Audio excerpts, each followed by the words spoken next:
This recording of Tonight at Santa Muerte is brought to you by the Tarot Killer Podcast.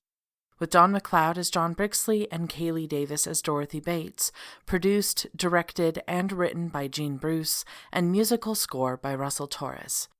Go to tarotkillerpodcast.com for updates, merch, and information on how you can support the show.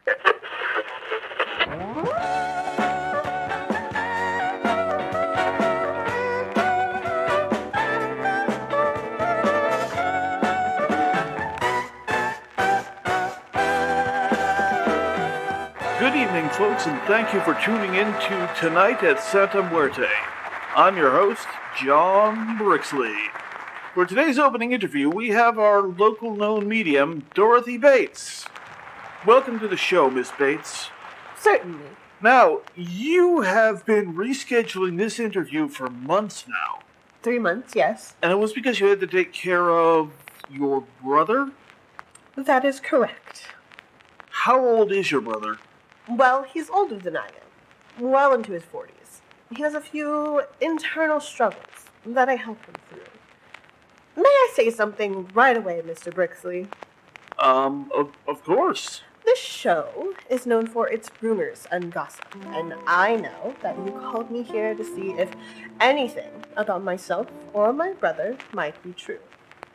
I know what the people are saying behind our backs, so let's not pretend that you're interested in any of my achievements or work. In regards to my brother's condition, there are rumors that he is insane, completely out of his mind. Certain circles even went so far to call him some sort of demon or vampire.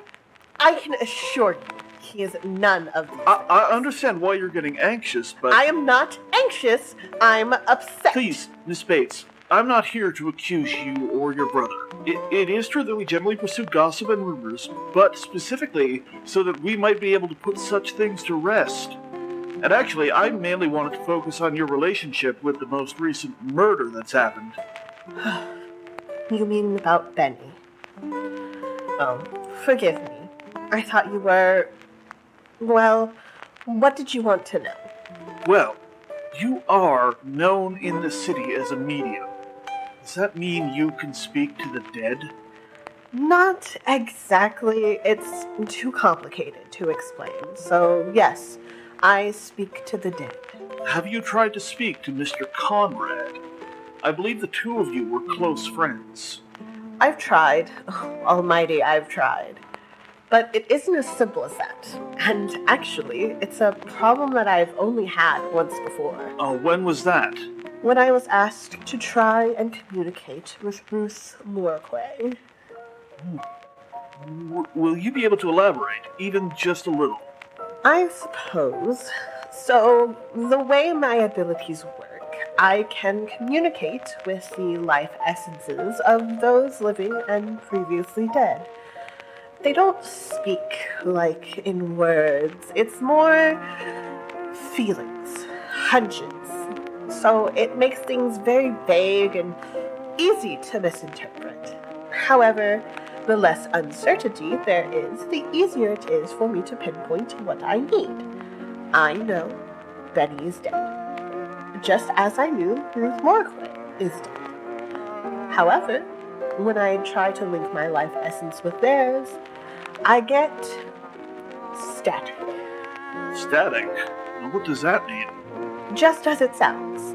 Instead of emotion or hunches or even visions, I just get static. It's like their spirits aren't free to roam like most are. When trying to communicate with Benny, I feel impatient and claustrophobic, as though I'm stuck in a small space. To be honest, I don't have a clue what it might mean. Everything is just fuzzy and loud, but without reason or direction. How interesting. Do you think they may be lost somewhere? Lost? Yes, I suppose so. But even those who remain as spirits can reach me. Anyway, that's why I've decided to help the detectives with their investigation. Until Benny finds peace in the afterlife, I have to do what I can. I can't leave him like that. What investigations? I may have spoken up about something I shouldn't have. Please, never mind what I said. Is there more to the Benny Conrad case that we don't know? I would like to change the subject. You said that you also had the same problem with Ruth Moraquay. Could the deaths be linked? Well, that's all the time you have left for this interview. You're welcome for coming in, and good night, Santa Muerte. Wait, Miss Bates, I still have questions to ask.